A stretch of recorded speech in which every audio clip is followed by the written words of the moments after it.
આપણે માડી શું વાત કરતા હતા? એ માડી માં, એ માતા, હું આપણે વાત કરતા હતા નહીં? બરાબર, ભૂલાઈ ગયું છે તમને? તો આજની કથા ફરી વાર ચાલુ કરું? ભૂલાઈ જાય તો હાલે નહીં ને. આપણે વાંકાનેરથી આવ્યા છે.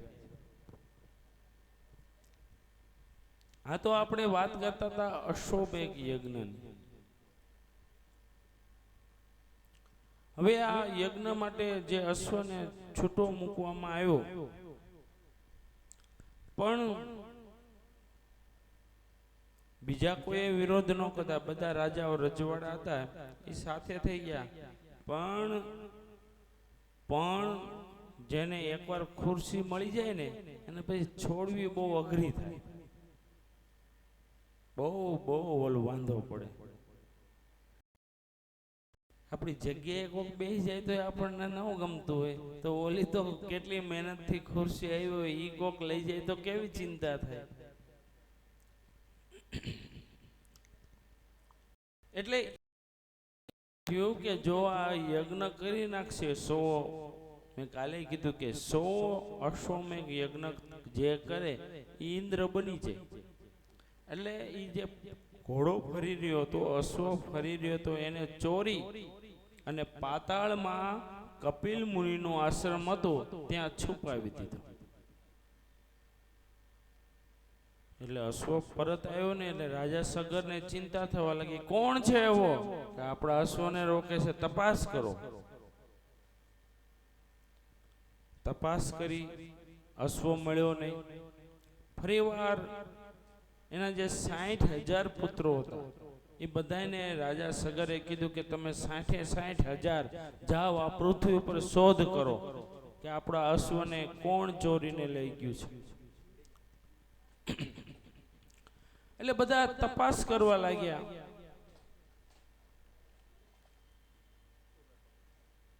પણ આખી ધરા ઉપર ક્યાંય અશ્વ મળ્યો નહીં. તો હવે શું કરવું? કોક તો લઈ ગયું હોવું જોઈએ ને, કાંઈક પતો તો મળવો જોઈએ ને. પછી 60,000 હતા એ આમ પૃથ્વીને ખોદવા લાગ્યા.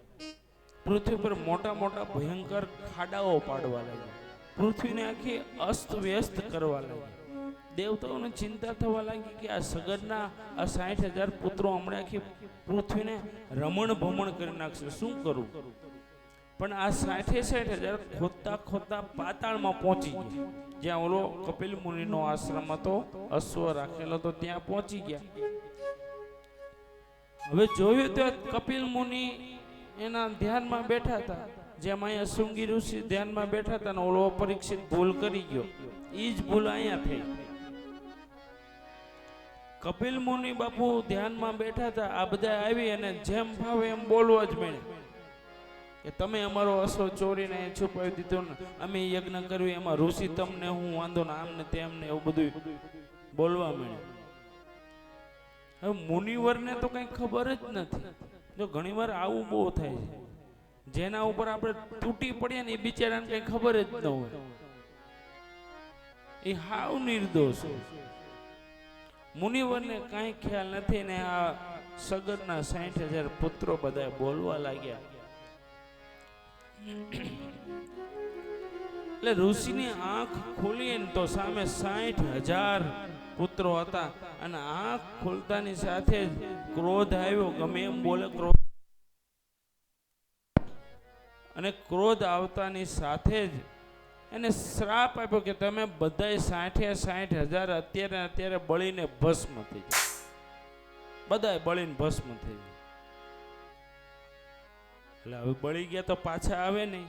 અહીંયા સગર રાહ જોવે, રાજા સગર રાહ જોવે કે આ પાછા આવે તો હું યજ્ઞની શરૂઆત કરાવું. પાછા આવ્યા નહીં એટલે પછી અંશુમાન હતો એને મોકલો કે ભાઈ તું જઈ અને તપાસ કર, તારા ભાઈઓ ક્યાં ગયા? 60,000 ભાઈઓ તારા ક્યાં? આ ફરતો ફરતો શોધ કરતો કરતો એ જગ્યાએ પહોંચ્યો. જોયું એટલે એને તરત આમ આઈડિયા આવી ગયો કે અહીંયા કંઈક ભયંકર દુર્ઘટના ઘટેલી છે. આટલા માણસો સળગી ગયા હોય તો એનું આમ દેખાય ને ચિહ્નો. એટલે એને નક્કી કરી દીધું અહીંયા કંઈક બનેલું છે, એટલે ત્યાં રોકાયો. અને પછી ત્યાં કંઈ કોઈ મળે નહીં એને. પછી એક પક્ષી આવીને એને કીધું કે ભાઈ તમે જેને શોધી રહ્યા છો ને, મેં જોયેલો છે, હું તમને એનો સંદેશો આપું કે અહીંયા આમ બન્યું હતું. કપિલ મુનિના શ્રાપને લીધે આ બધા ભસ્મ થઈને જો તમે એના અવશેષો જોઈ શકો. તો કે હવે આ મારા ભાઈઓ છે એને મારે આમ બળીને મરી ગયા, તો એને મોક્ષ કેવી રીતે મળે? મારે તમને બહુ સરસ સમજાવવું છે ને, એટલે મેં આ પ્રસંગનો વિસ્તાર કરું કે એને મોક્ષ કેમ મળે? એ તો બળીને મરી ગયા છે, તો હું કરું? ત્યારે એને એમ કહેવામાં આવ્યું કે સ્વર્ગની અંદર ભગવાનના અંગૂઠામાંથી જે ઉત્પન્ન થયેલી માં ગંગા છે, જેને આપણે ભગવતપતિ કહીએ છે, ઈ ગંગાજીને જો તમે પૃથ્વી ઉપર લાવો અને એનું જળ તમે અહીંયા પાતાળ સુધી પહોંચાડો, તો એના સ્પર્શને લીધે તમારા જે આ 60,000 ભાઈઓ છે એને મોક્ષ મળશે. અંશુમાન આવ્યો, આવી રાજા સગરને વાત કરી કે આપણું આ રીતે બન્યું છે. તો હવે તો આપણે આપણા પુત્રના કલ્યાણ માટે થઈ અને ગંગાજીને તો લાવવા જ પડશે. એટલે અંશુમાં રાજા સગરે ખૂબ તપ કર્યું. તપ કરતા કરતા એનું આયુષ્ય પૂરું થયું ગયા. એના પછી દિલીપ રાજા થયા.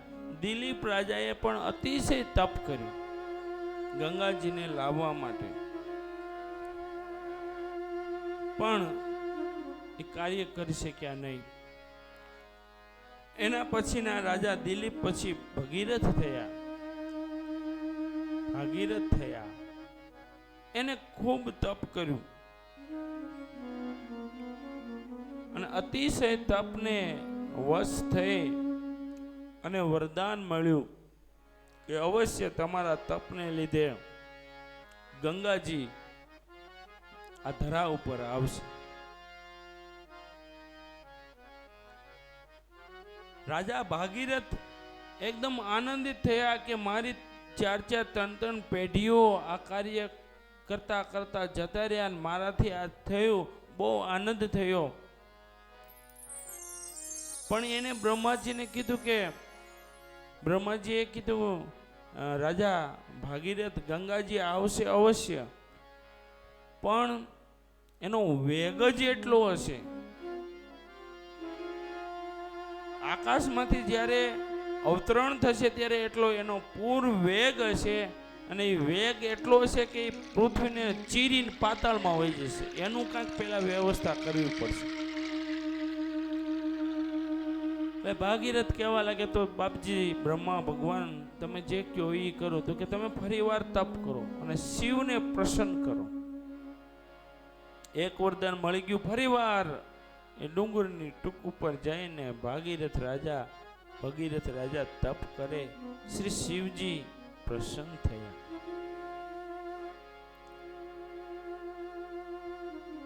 અને કીધું કે હે કૈલાસપતિ, હે ઉમાપતિ, મને વર આપો કે ગંગાજી જ્યારે પૃથ્વી ઉપર અવતરણ કરે ત્યારે તમારે તમારી જટાનો એને આધાર આપવાનો છે, અને જટામાં એનો જે માર છે એ સહન થઈ જાય પછી ધીમે રહીને તમે પૃથ્વી ઉપર આવવા દેજો.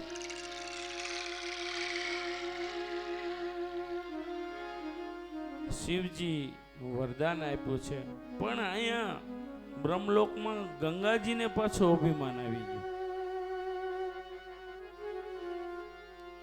ગંગાજીને અભિમાન આવ્યું કે ભલે તમે મને કહો તમારા વરદાન આપ્યું છે, મારે પૃથ્વી પર જવું પડશે, પણ હું જોઉં છું મને કોણ ઝીલે એમ.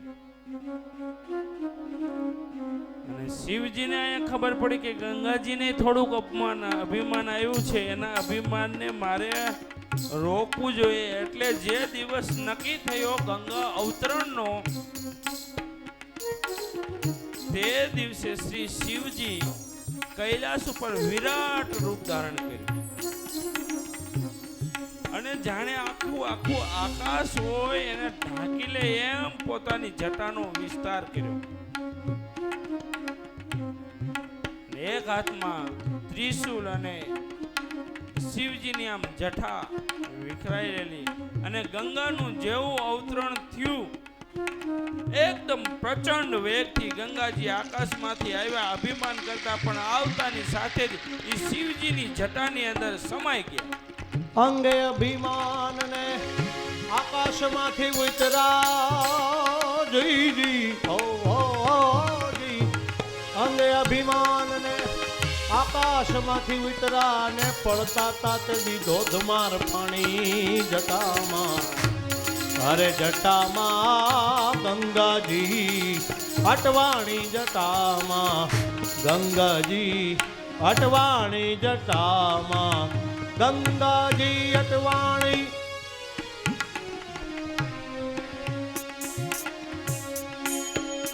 આમાં પેલા એ ત્રિપુરારીનો અવર નદી જેમ મુજને એના દિલમાં શું જાણી જોગીડાએ એના દિલમાં બીજી નદીની જેમ ઈ જોગીડાએ મુજને એના દિલમાં હું જાણી. પેલા ઈ ત્રિપુરારીનો ગર્વ ઉતારી દઉં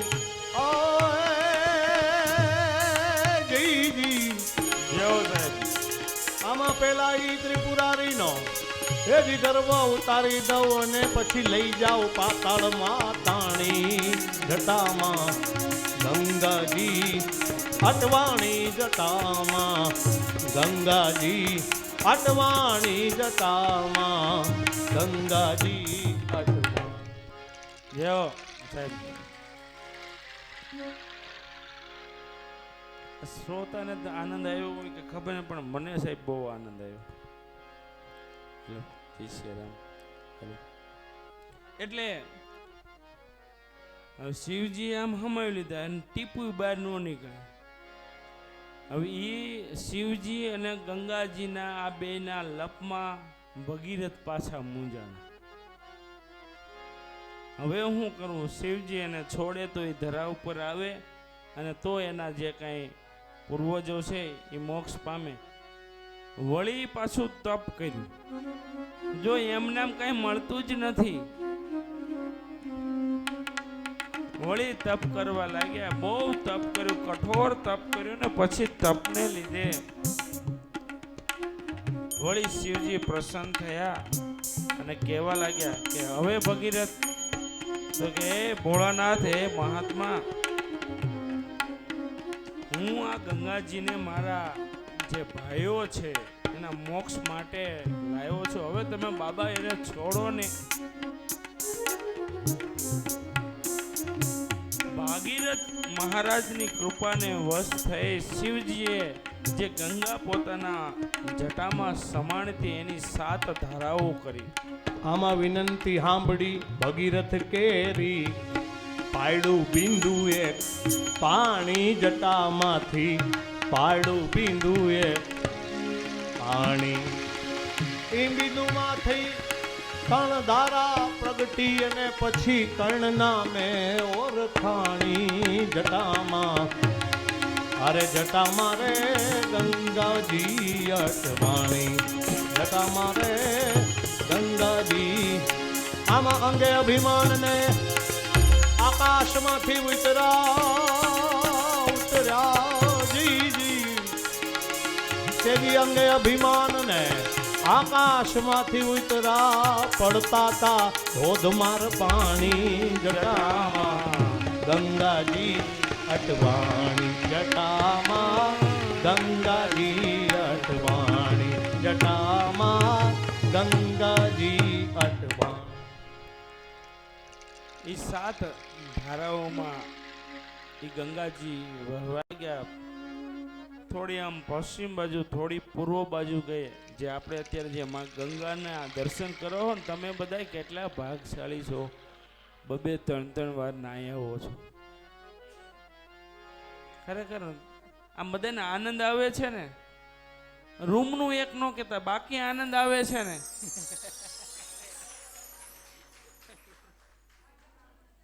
હું આમ જોતો હોય કે જો ભીને ભીના કપડે ડૂબકી મારીને આવે, અહીંયા આવે કે હુકાઈ જાય, કેવું સારું, હુકવાય ન પડે બાપા. અમને 5 ને તો બાપુ રૂમમાં મજા આવે હો.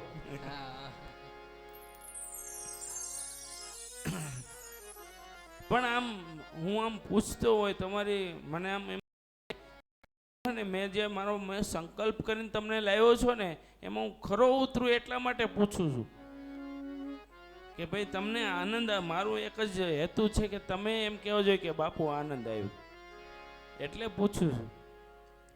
એટલે હું આમ જોતો હોય અને પાછું તમને કહું, સાંભળો,